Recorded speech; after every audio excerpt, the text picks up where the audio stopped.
ओम श्री गणगणपते नमः। श्री गणेश की वंदना कर, दिन के स्वामी भोलेनाथ की आराधना कर, इष्ट देव का ध्यान धर, गुरुजनों को नमन कर। अभिनंदन करते हैं आपका।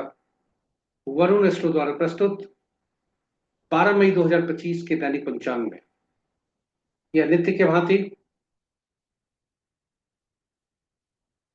5 भागों में प्रस्तुत होता है और यह आपके सुझाव के अनुसार हम प्रतिदिन लेकर आते हैं। साथ ही साथ आपके ही सुझाव के अनुरूप हम इसका लघु रूप भी अलग से, जो पहले दैनिक पंचांग के पहले भाग का लघु रूप है, वो अलग से प्रस्तुत किया करते हैं। आशा ही नहीं, भरोसा भी है कि ये आपके लिए उपयोगी होगा और आप इसे अपने मित्रों परिजनों के बीच में साझा भी कर रहे होंगे।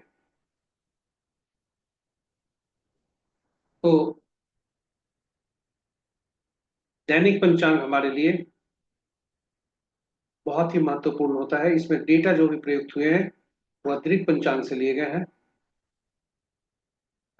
छवि गूगल से ली गई है तथा यह प्रस्तुति हम आप तक यूट्यूब के माध्यम से उनके सौजन्य से सफलतापूर्वक पहुंचाने में समर्थ हो रहे हैं।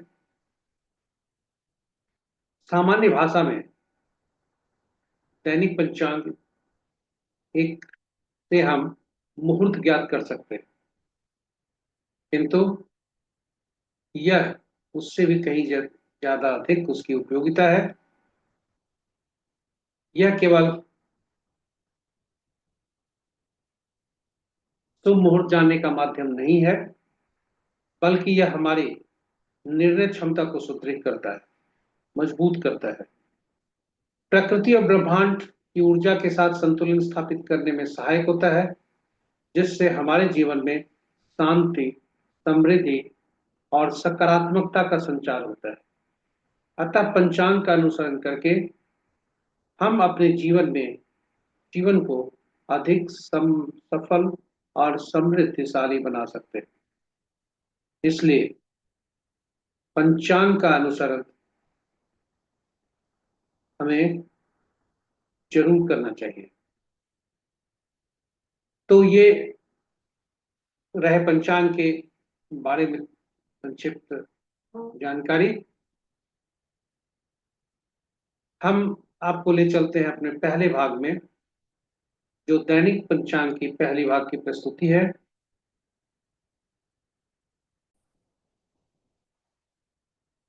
दिनांक 12 मई 2025, माह वैशाख, पक्ष शुक्ल, शाका संवत 1947 विश्वसु, विक्रम संवत 2082 कलायुक्त,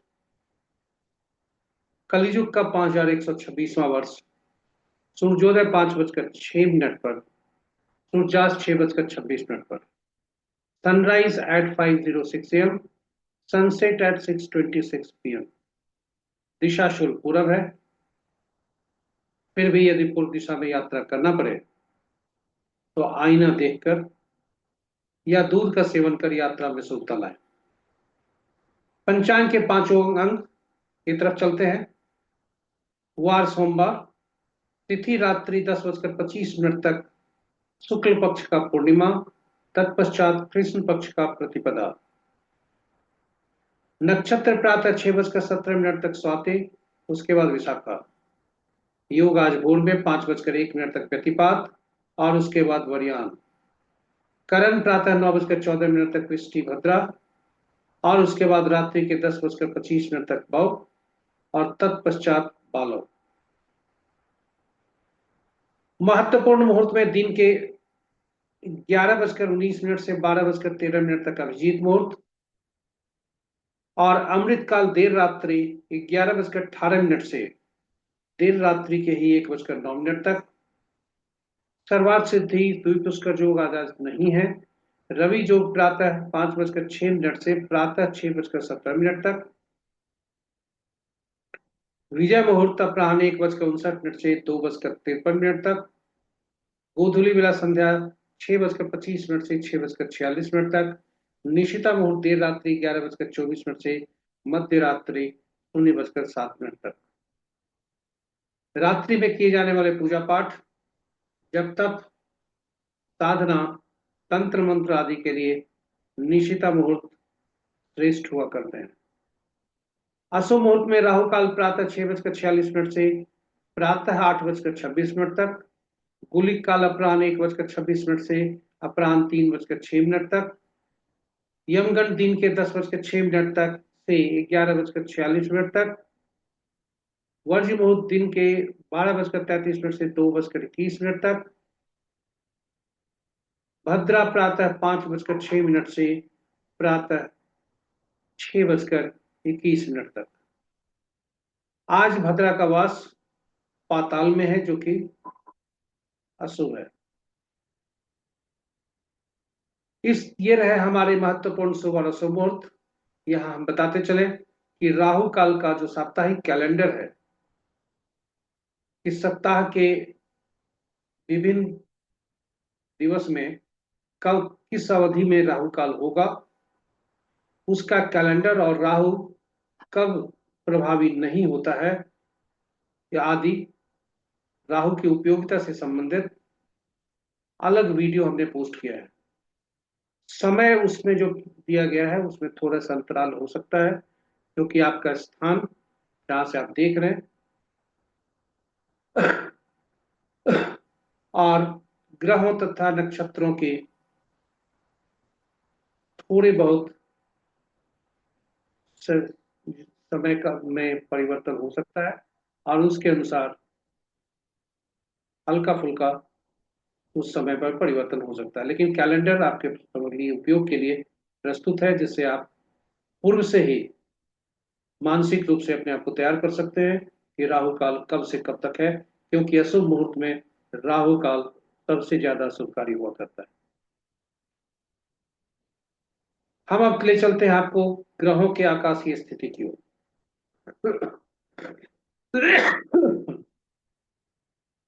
सूर्यदेव अपनी ही राशि में है।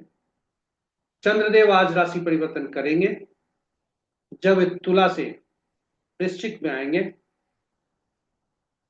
और नीच राशि में आएंगे। साथ ही साथ मंगल की राशि में आएंगे, और मंगल और चंद्रदेव का आपस में राशि परिवर्तन होगा, क्योंकि मंगल देव अपने कर्क राशि में, चंद्रदेव के कर्क राशि में नीच बनकर पहले से बैठे हुए हैं। बुध देव पूर्वत मेष राशि में ही है, मंगल की राशि में। बृहस्पति देव वृषभ राशि में ही। शुक्र देव मीन राशि में। शनि देव मीन राशि में।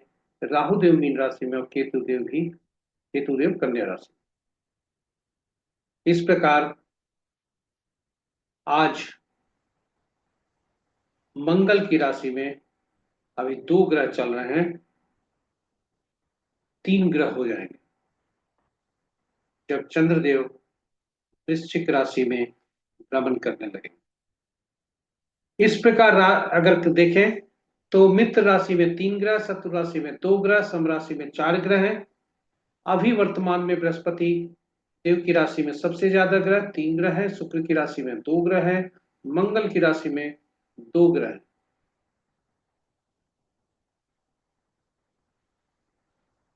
ग्रहों के और बृहस्पति और शुक्र आपस में राशि परिवर्तन कर रहे हैं। चंद्रदेव और मंगल देव भी राशि परिवर्तन करेंगे जब चंद्रदेव बृहस्पति की राशि में आज आ जाएंगे।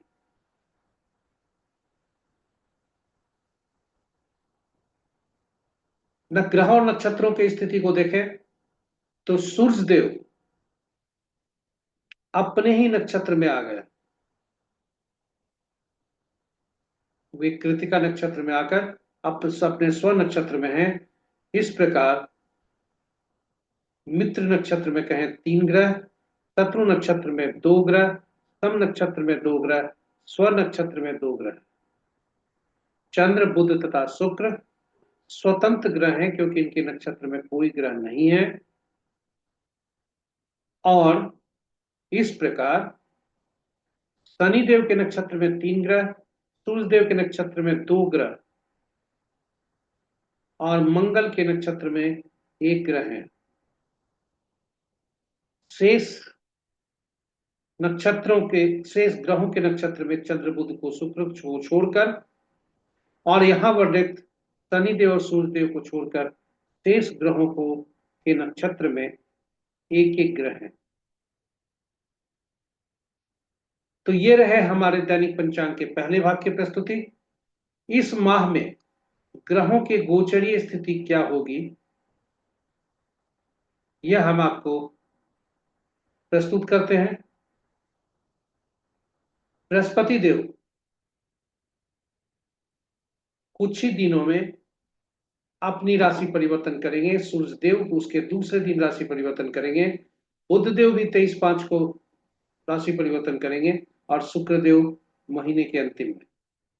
मध्य में फिर राहु देव आंशिक रूप से 18 मई को राहु और केतु देव और पूर्ण रूपेण 29 मई को राशि परिवर्तन करेंगे। इनका राशि परिवर्तन बृहस्पति देव का वृषभ राशि से मिथुन राशि में जाना, राहु देव का मीन राशि से शनि की राशि कुंभ में जाना, केतु देव का बुध की राशि से सूर्य की राशि सिंह में आना, बुध देव का मंगल की राशि मेष राशि से शुक्र की राशि में आना और शुक्र देव का मीन राशि से आकर निकलकर गुरु की राशि से निकलकर मंगल की राशि में। ये सभी इस माह के कैलेंडर हैं, तालिका है। यह आपके सूचनार्थ है। तो चलते हैं हम दैनिक पंचांग के दूसरे भाग में, जो ग्रहों के चंद्र नक्षत्रों के अनुसार है। चंद्रमा जिस नक्षत्र में होते हैं जन्म पत्रिका में, उनके नक्षत्र स्वामी के समूह के अनुसार हम यह फल देखते हैं। यह चंद्रमा जिस नक्षत्र में होते हैं, नक्षत्र समूह के स्वामी के अनुसार हम फल देखते हैं। इसे नव तारा पद्धति कहा जाता है। यह काफी उपयोगी होता है। नव तारा चक्र व्यक्ति के जीवन के संबंध में वह बताता है। दशा महादशा का फल बताता है। कई संबंधों को, रिलेशनशिप को बताता है और यह काफी उपयोगी है। ग्रहों के गोचर की स्थिति, कुंडली में आपका जो ग्रह बैठे हैं वे कैसा फल देंगे वह भी हम अग्रिम जान सकते हैं। इसे नव तारा चक्र कहते हैं।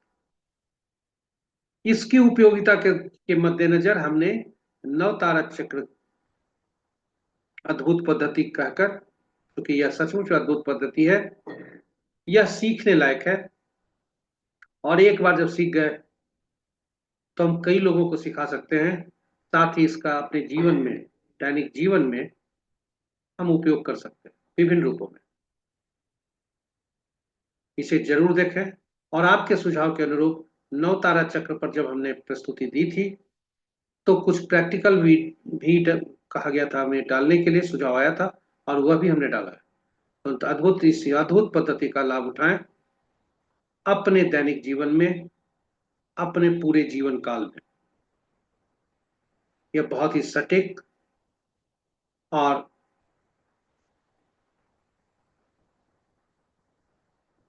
उपयोगी फलदायी पद्धति है। तो जीवन के अनुरूप जब हम व्यक्ति के जीवन के से संबंध कर जब देखते हैं उसे नवतारा चक्र कहते हैं।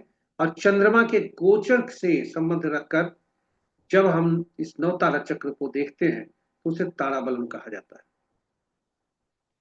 संक्षेप में हम यहां बता दें कि कुल 27 नक्षत्र होते हैं। नक्षत्र ही ग्रहों के फल के लिए उत्तरदायी होते हैं। यानी ग्रह जो फल देते हैं नक्षत्र के ही अनुसार फल देते हैं। इसलिए कहा गया है ग्रहों के मन नक्षत्र होते हैं। तो कुल 27 नक्षत्र होते हैं, ग्रह 9 ही हैं। तो कौन से ग्रह किस नक्षत्र के फल देंगे, यह सुनिश्चित करने हेतु उन 27 नक्षत्रों को, उनका जो क्रम संख्या है 1 से 9, 18, 10 से 18 और 19 से 27, इनको 3 श्रेणी में रखा गया। 9 नक्षत्रों के समूह जो उनके क्रम संख्या है उनके अनुसार 3 ये में विभाजित किया गया, 3 समूहों में, श्रेणियों में, और 3 श्रेणियों में विभाजित कर वहां रखा गया। ग्रहों की को जो महादशा है उसी क्रम में रखा गया। यानी ग्रह महादशा जो आरंभ होता है वह केतु से आरंभ होता है, बुध तक जाता है। केतु, शुक्र, सूर्य, चंद्रमा, मंगल, राहु, बृहस्पति, शनि तथा बुध। और नक्षत्र का जो पहला नक्षत्र हुआ हर श्रेणी में से, यानी पहला, 10वां और 18वां संख्या जो नक्षत्र हुए उनका स्वामित्व केतु को दिया गया। और इसी क्रमानुसार सभी ग्रहों को स्वामित्व दिया गया। यानी पहला, 10वां, 18वां, 19वां, सॉरी, पहला, 10वां और 19वां केतु देव को, दूसरा, 11वां और 20वां शुक्र देव को, और इसी क्रमानुसार 5वां, 14वां, 23वां मंगल देव को, और 9वां, 18वां, 27वां बुध देव को ये स्वामित्व मिला। फलित कैसे करते हैं यह थोड़ा ज्यादा महत्वपूर्ण है। तो जातक जातिका का जन्म जो जिस नक्षत्र में होता है, चाहे वह कोई भी नक्षत्र में हो, उस नक्षत्र समूह के स्वामी से गिनती हम आरंभ करते हैं। और वह जो गिनती आरंभ होती है वहां से हम पहला गिनती गिनते हैं और वह मिश्रित फल देते हैं।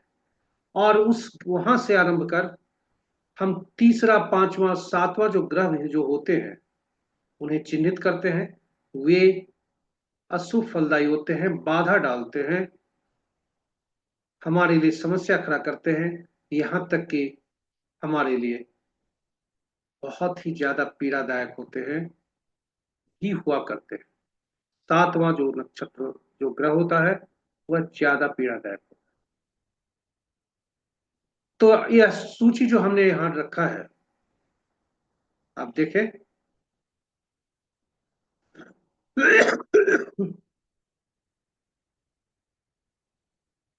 ऊपर के जो हेडिंग है वह चंद्रमा के गोचर का नक्षत्र है, और बाएं साइड का जो दूसरा कॉलम है वह जन्म नक्षत्र जो किसी भी जातक का है वह है। तो आज का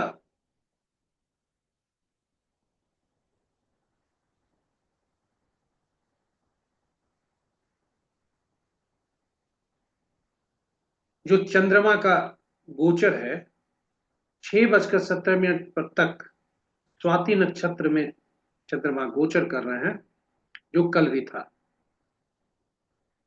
और आज 6:17 पर के बाद विशाखा नक्षत्र में जाएंगे। तो हम यह देखें कि आज हमारा कैसा दिन रहने की संभावना है। तो अगर 6:17 तक हम कोई भी जातक का जन्म, जिस जातक का जन्म, मान लीजिए यदि हम कहते हैं कि किसी भी जातक का जन्म उदाहरण स्वरूप स्वाति नक्षत्र में हुआ है, तो यदि स्वाति नक्षत्र में हुआ है तो उसके लिए जो स्वाति नक्षत्र है पहला नक्षत्र ही होगा, यानी उसके स्वामी राहु पहला नक्षत्र हुए और जन्म का फल मिलता है, यानी मिश्रित फल होता है। 6:17 के बाद ये चूंकि दूसरा ग्रह बनते हैं, इसलिए संपत इन्हें कहा जाता, और ये संपत्ति के लिए शुभदायक है। वहीं आप देखें तीसरा, पांचवा और सातवां इनके लिए अशुभ फलदायी हो सकते हैं। तो ये इस रो से इस तरह से हम देखते हैं। कोई दूसरा आप एग्जाम्पल ले सकते हैं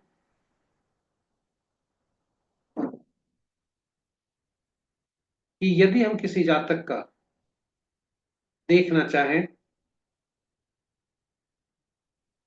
कि यदि किसी जातक का जन्म कृतिका नक्षत्र में हुआ है, तो हम इस कृतिका नक्षत्र से इसको देखते हैं और तब फलित करते हैं, क्योंकि कृतिका नक्षत्र में जन्मे जातक का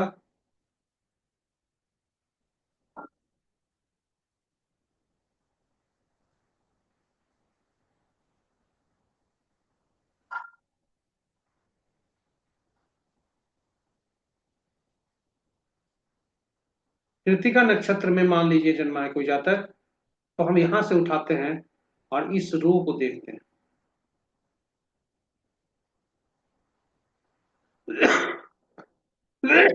और यह देखते हैं कि जब तक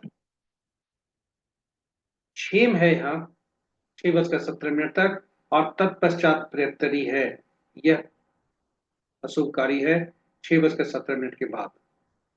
तो कृतिका, उत्तरा फाल्गुनी, उत्तराषाढ़ा नक्षत्र में जो जातक जन्मे होंगे उनके लिए इस तरह से हम रो में देखते हैं और कॉलम को मिलाते हैं और हम फल को फलित करते हैं। यही पद्धति हम दशा महादशा को देखते हैं, यही पद्धति हम रिश्तों में भी देखते हैं। तो ये रहे हमारे छोटी प्रस्तुति। आशा करते हैं कि आपको के लिए उपयोगी होगा और ज्ञानवर्धक भी। तो हम अब चलते हैं दैनिक पंचांग के तीसरे भाग की प्रस्तुति। अभी तक हम देख रहे थे कि दैनिक पंचांग में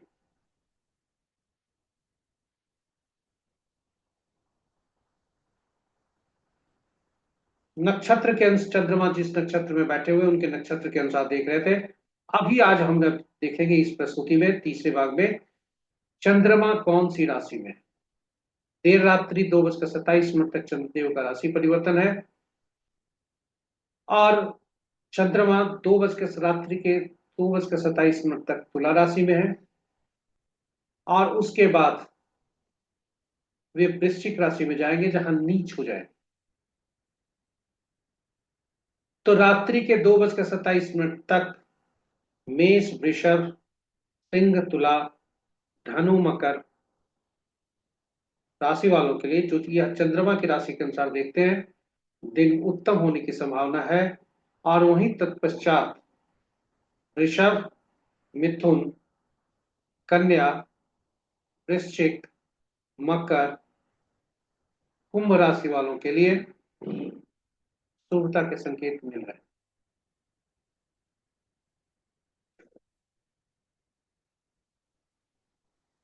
तो ये रहे हमारे दैनिक पंचांग के चौथे भाग की प्रस्तुति। शेष राशि वालों के लिए थोड़ा सावधान रहने की आवश्यकता है ताकि अशुभता कम हो और जहां भी आवश्यक हो वे अपने जो भी धर्म के अनुसार उनका इष्ट देव होते हैं उनका ध्यान करें, उनसे प्रार्थना करें दिन में शुभता बनाए रखने हैं। तो हम चलते हैं अब अपने चौथे भाग में जो चौघड़िया ज्योतिष से संबंधित रखता है। यह शुभ और अशुभ काल दिखाता है। इस पर हम एक अलग से इसकी उपयोगिता को देखते हुए हिंदी और अंग्रेजी में अलग वीडियो डाला है, आप उसे जरूर देखें। हिंदी में भी वीडियो का नाम है चौघड़िया की उपयोगिता, अंग्रेजी में है यूटिलिटी ऑफ चौघड़िया। जरूर देखें, यह आपके लिए उपयोगी होगा। चौघड़िया ज्योतिष मुहूर्त बताता है, शुभ और अशुभ मुहूर्त बताता है, कोई विशेष कार्य करने के संबंध में बताता है, कोई नया काम करने जा रहे हैं तब भी बताता है, पूजा पाठ आदि के लिए भी इसका उपयोग किया जाता है। कोई जातक यदि अन्य मुहूर्त को नहीं देख पाया तो कम से कम इस मुहूर्त को जरूर देखना चाहिए। चौघड़िया जो जो मुहूर्त होता है उसको जरूर देखना चाहिए। और यही वजह है कि इसकी उपयोगिता के को काफी है, और यही वजह है कि हमने इसके लिए अलग अलग वीडियो डाला है, हिंदी और अंग्रेजी में। संक्षेप में बता दें कि कुल 7 दिन होते हैं और इसलिए 7 चौघड़िया हुआ करते हैं। साप्ताहिक 7 दिनों से उनका नामकरण हुआ और उनसे संबंध किया गया। लेकिन दिन के जो प्रहर होते हैं और रात के प्रहर 8 होते हैं, इसलिए जो आरंभ का चौघड़िया हुआ करता है दिन का और रात्रि का, ये क्रमशः दिन और रात्रि के अंत के भी चौघड़िया हुआ करते हैं।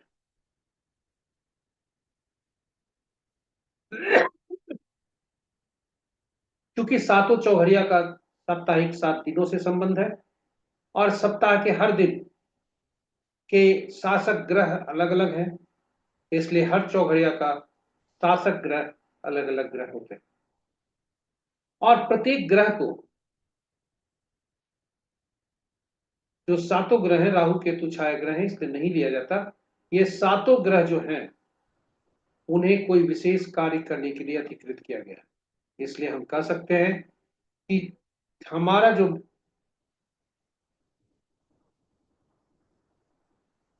हम चौघड़िया ज्योतिष का, हर ग्रह का, हर चौघड़िया का अलग अलग कार्यों से उनका संबंध है।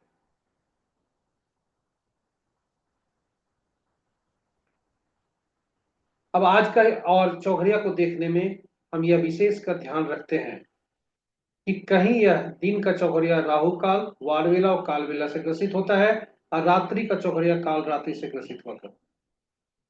तो इसलिए हम यह जरूर देखते हैं कि दिन का चौघड़िया राहु काल वार वेला काल वेला या रात्रि का चौघड़िया काल रात्रि से ग्रसित तो नहीं है। यदि जो चौघड़िया ग्रसित होता है उससे हम त्याग देते हैं, उसका उपयोग नहीं करते हैं, क्योंकि उसमें शुभता ज्यादा, शुभता का तो नाम ही नहीं होता। अब आज का चौघड़िया लेते हैं। चूंकि दिन सोमवार है, चंद्रमा का दिन है, शुभता का दिन है, इसलिए अमृत चौघड़िया से दिन आरंभ होता है। भोलेनाथ का दिन है, अमृत चौघड़िया से दिन आरंभ होता है और अमृत चौघड़िया से ही दिन का की समाप्ति होती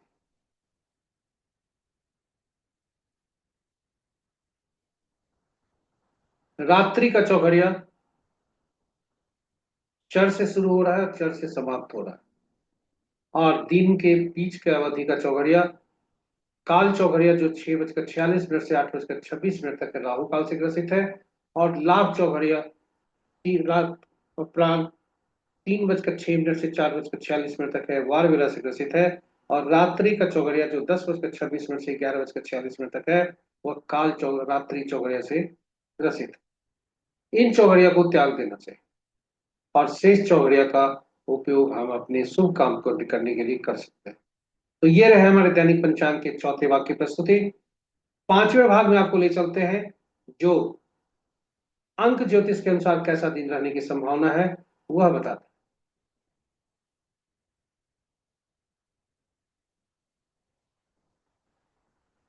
है। अंक ज्योतिष के संबंध में हम अपनी पिछली प्रस्तुतियों में यह बता चुके हैं कि अंक ज्योतिष में एकल अंक प्रयोग किया जाता है। अगर हमें एक से ज्यादा अंकों वाले कुछ अंक समूह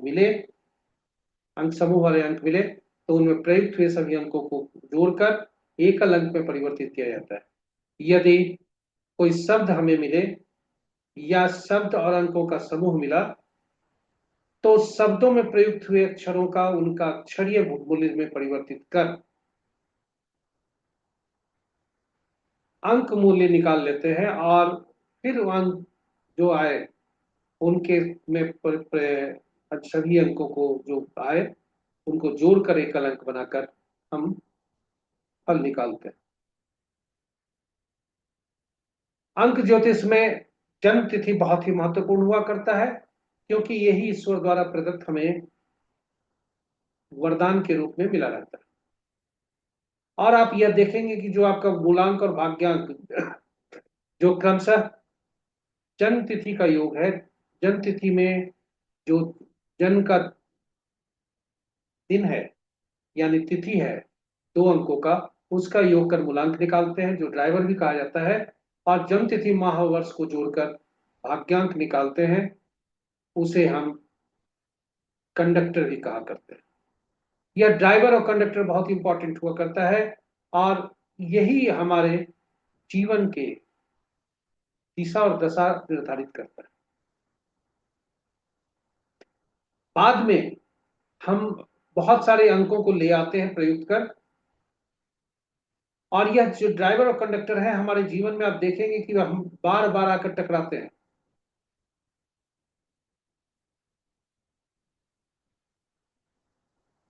तो हमें हम बार बाद में बहुत सारे अंकों को लाते हैं, नाम के रूप में, शहर के रूप में, मोबाइल अंक के रूप में, गाड़ी संख्या के रूप में, आदि आदि। जो जो भी हमने जीवन में कुछ लाते हैं तो उन अंकों को हम ले आते हैं, और वे अंक जब हम लाते हैं तब हमारे लिए शुभता और अशुभता बढ़ती घटती है। ये इम्बैलेंस होती है, तब तो इम्बैलेंस होते हैं, कई रोग होते हैं, क्योंकि सभी 1 से 9 अंक जो होते हैं उनके अलग अलग स्वामी होते हैं, ग्रह स्वामी जो बोलते हैं, रूलिंग प्लैनेट। और सभी की अलग अलग वास्तु दिशा भी होती है 1 से 9 तक। साथ ही यदि हम कहें कि 1 से 9 तक हमारे शरीर के वे तत्व हैं, जो भी अंक हम अधिक बना लेते हैं वह हमारे दिशा को इम्बैलेंस करता है, वास्तु दिशा को, हमारे तत्वों को इम्बैलेंस करता है, और हमारे लिए अशुभता लाता है, रोग लाता है। तो कुछ अंक आपस में बहुत मित्रता का संबंध रखते हैं, कुछ अंक आपस में शत्रुता का संबंध रखते हैं, और जब भी शत्रुता का संबंध होता है स्वाभाविक है कि हमारे लिए समस्या खड़ी होती है। तो आज का अंक हम देखें, 12/5/2025, 12 मई 2025 आज की तिथि है। मूलांक बनता है 12 को जोड़कर 3 बनता है, और 12/5/2025 जो जोड़ते हैं तो वह 8 बनता है।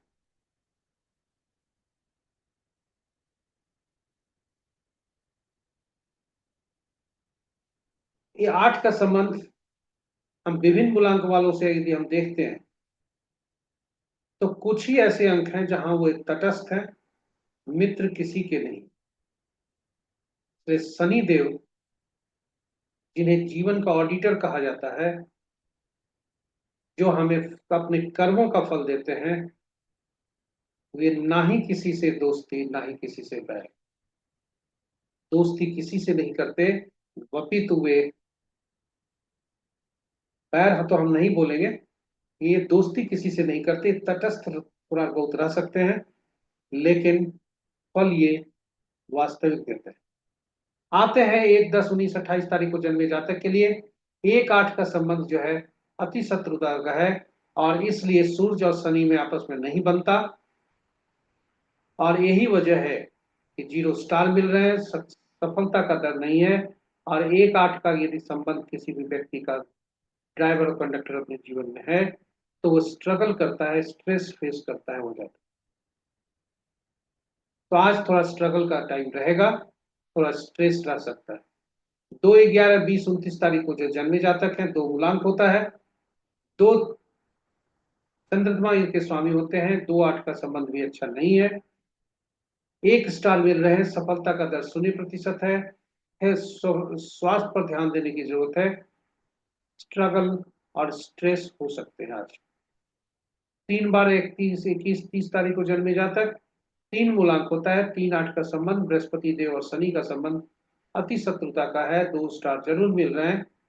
40 से 50% सफलता का दर होने की संभावना है।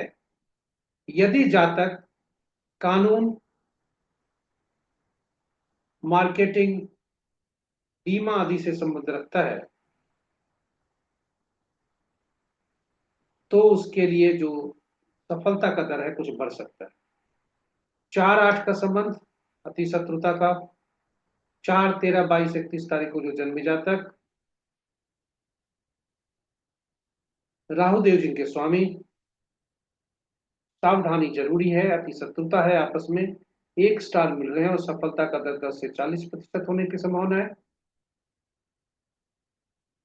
यदि वह लीगल कानूनी मामले में रहता है या सेना से संबंध उसका है तो जो सफलता का दर है कुछ बढ़ सकते हैं।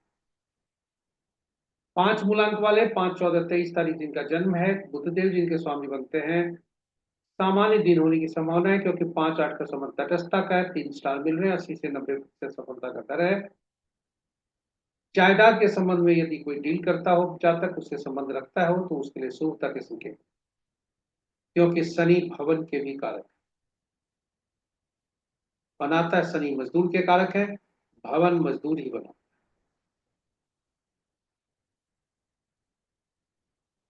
जमीन मंगल के कारक होते हैं, भवन शनि के कारक।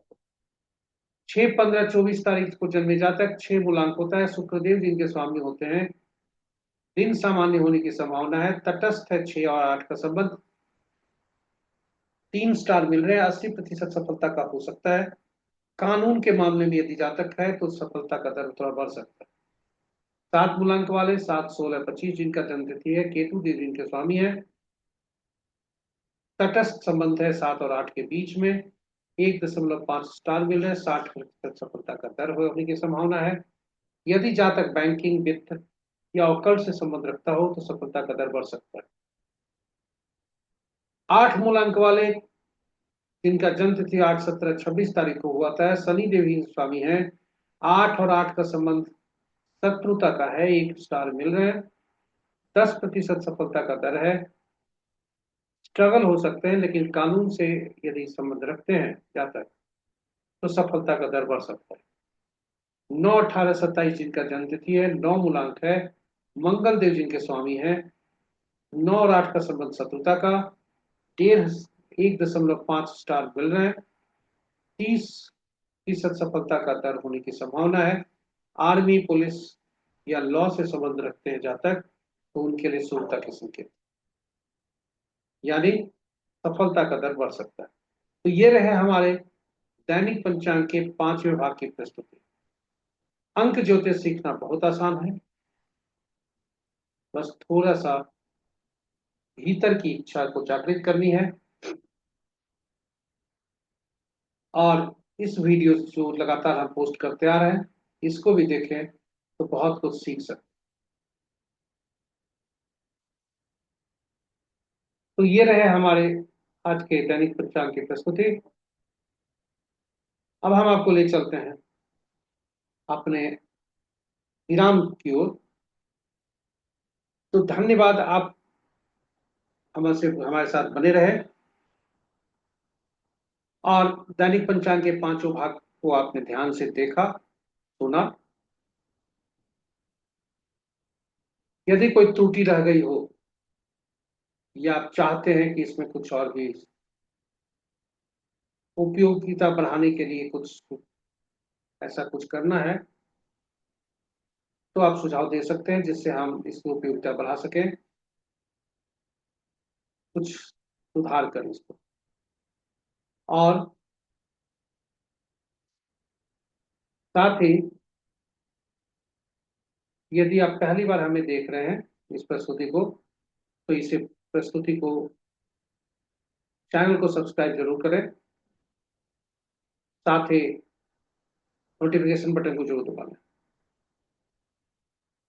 सरस्वती बांटने से घटती नहीं है, इस ज्ञान को अपने मित्रों, परिजनों और शुभेच्छुओं के बीच में साझा करें तथा उनसे हो सके तो विचार विमर्श भी करें, जो आपके लिए भी ज्ञानवर्धक होगा और उनके लिए भी, और जीवन में उपयोगिता ज्यादा होगी, शुभता ज्यादा आएगी, अशुभता नगण्य हो। यही हमारी अभिलाषा है, यही हमारा विजन है और मिशन है।